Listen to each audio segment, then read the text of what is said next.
And we are back with the fifth and the final segment of the GSMC Sports Podcast presented by the GSMC Sports Network. And in this fifth and final segment, we're going to be looking at the NBA games that went down recently yesterday, because these games all count towards the NBA in-season tournament. And we're going to go ahead and look at the standings as well for these games, and I'll try to explain them to the best of my ability. So I already mentioned how the Warriors and the Mavericks are the only teams in Western C Group that ended up playing.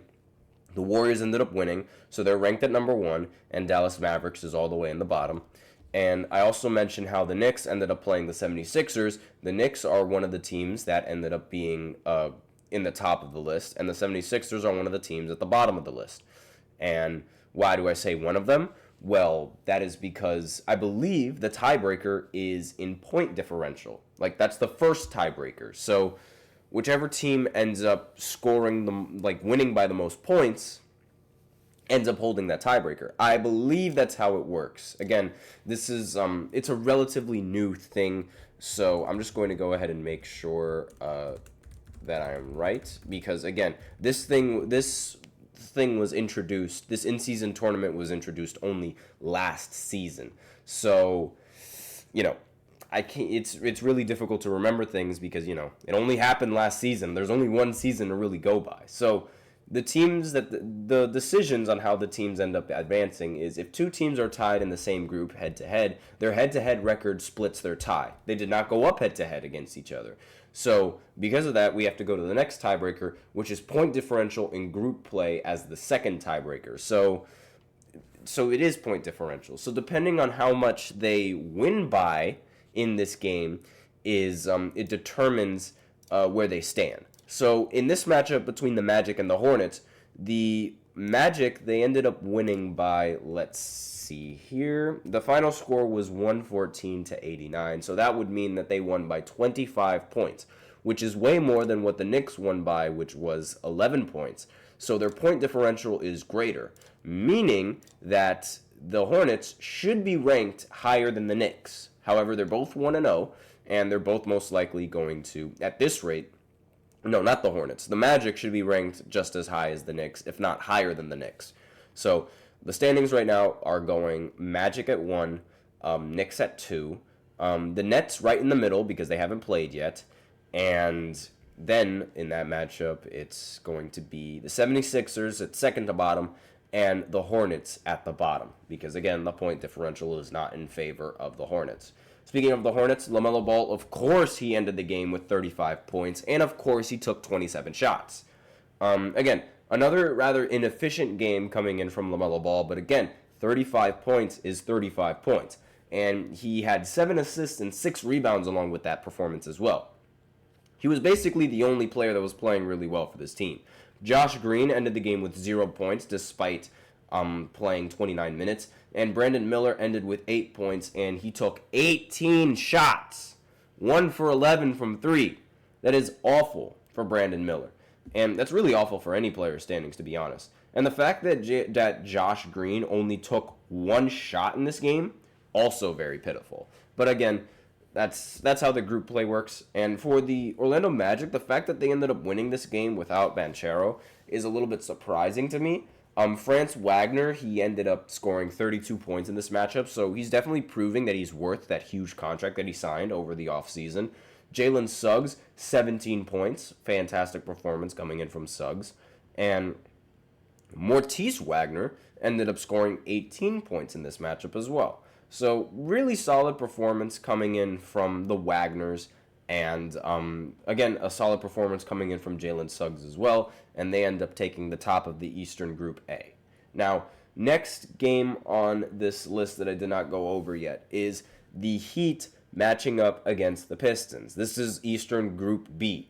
The Heat, they ended up losing to the Pistons in a very, very surprising move because in the final minutes of the game, the Miami Heat, the coach for the Miami Heat tried calling a timeout, but they didn't have any timeouts available. So that means that's a technical. And as a result, the Pistons end up getting 2 free throws, which won the game for them in the end.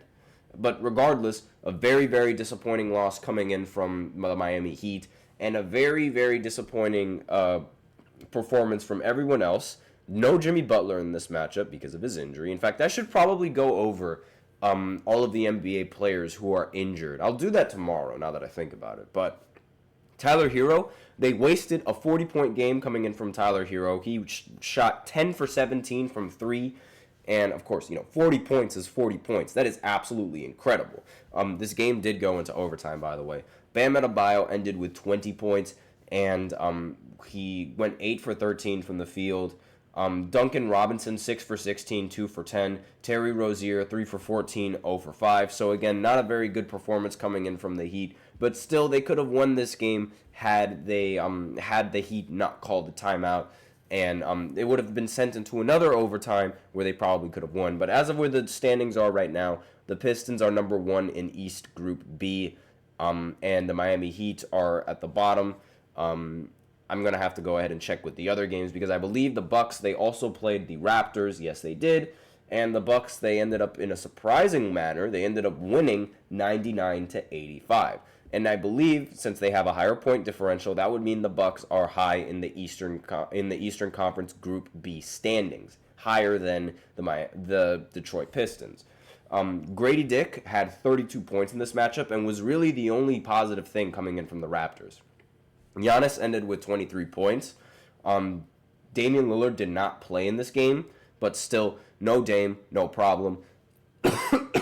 This is only the third win for the Milwaukee Bucks in their entire season, but again, this moves them up into the Eastern Conference Group B standings. So right now, I believe this team is the highest team in the Eastern Conference Group B, just above Detroit, and Miami Heat are the second worst, just ahead of the Raptors, which are the worst. Pacers, they did not play, so they're right in the middle. Now, next team. The Hawks surprisingly ended up beating the Celtics by 1 point. It was a very, very close game. The Hawks also did not have Trae Young, and they still were able to win. Jalen Johnson ended with a triple-double, 18, 10, and 13. Dyson Daniels, 28 points, 6 steals, 7 assists, and 3 rebounds. He's also averaging like 5.5 steals in a game this season so far. So the Hawks are all the way up at number 1, and with 1 win, and the Celtics move all the way to the bottom, which again, something that I really did not expect. Next game on this list is the Suns going up against the Jazz. Did I say the Suns previously? I meant the Celtics were at the bottom. Excuse me. So they're at the bottom in the Eastern Conference C group. Now we move on to the Suns going up against the Jazz. The Suns, of course, they end up beating the Jazz. The Jazz are one of the worst teams in the NBA. They won 120-112. They take the top of the Western Conference B group. Devin Booker ended with 31 points. No Kevin Durant because he's also a player out with an injury. I really got to look into these players injured. Bradley Beal ended with 24 points, and Mason Plumlee ended with 15 points and 14 rebounds. John Collins played really well for the Utah Jazz, but again, it wasn't enough to beat the Phoenix Suns, even though he had 29 points and 10 rebounds to go along with that. And finally, the last team that played in the standings is in Western Group A between the Timberwolves and the Portland Trailblazers. So the Timberwolves, they ended up losing.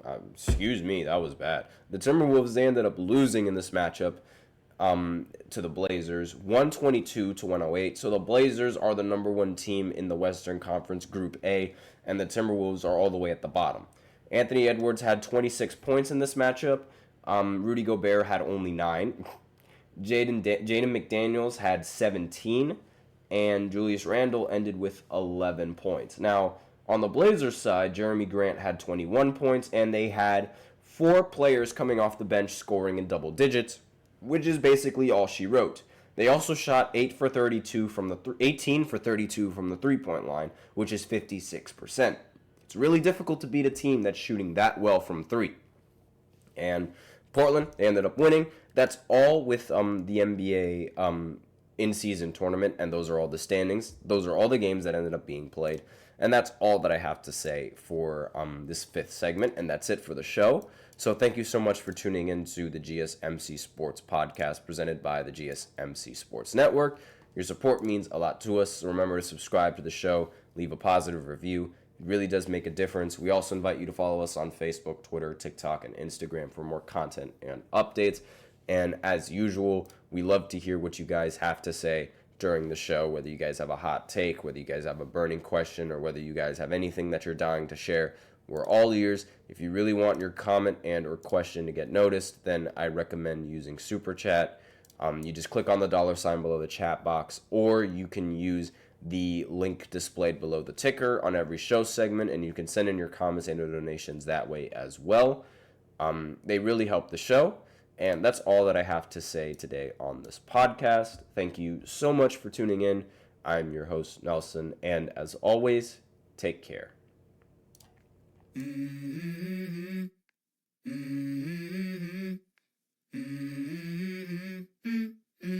Let's go. I wake up to a little bit of drool on my pillow, feel like it's gonna be a bad day. Yeah, I'm tired of shit, and the coffee ain't hit yet, damn, ain't that great. I don't wanna